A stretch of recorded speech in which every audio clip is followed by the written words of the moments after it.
பாலாபீடம் வாங்க, பாலாபீடத்தில் உட்காந்து பாருங்க. பல இடங்கள்ல பாலா இருக்குன்னு சொன்னாங்க. நான் உட்காந்து பூஜை பண்ணும்போது எல்லாரையும் மதிச்சேன், எல்லா இடங்களையும் மதிச்சேன். அந்த இடம் சரியில்லை, இந்த இடம் சரியில்லை, அப்படி இல்லை, அந்த கோவில் சரியில்லை, இல்லை பாலா என்னென்ன சொன்னாலும் அத்தனை கோவிலுக்கும் போயிட்டு வந்தேன்.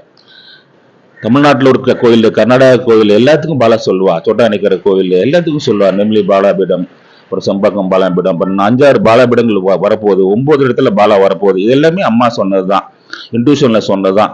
அதே மாதிரி சொல்லி 10 வருஷத்துக்கு முன்னாடி சொன்னது இப்போ ஒன்னொன்னா அங்கங்க நான் வந்து தரிசனங்களை பார்க்குறேன். இது எல்லாமே அவளுடைய மகிமை. அப்போ நீங்க உணரும் போது மிக அற்புதமான விஷயங்கள் நீங்க உணர முடியும். எனக்கு வந்து 15 வருஷம் முடி கோரக்கரையா கற்றுக் கொடுத்தாங்க. அப்போ நடந்த நிகழ்ச்சி எல்லாம் பார்த்தீங்கன்னா என்னால் சொல்லிக்கொள்ள முடியாது, அந்த அளவுக்கு அற்புதங்கள் நடத்தி வச்சாங்க கோரக்கரையா. நான் அதை தாண்டி இன்னைக்கு உட்காந்து நான் பேசிட்டு இருக்கேன்னா, உங்க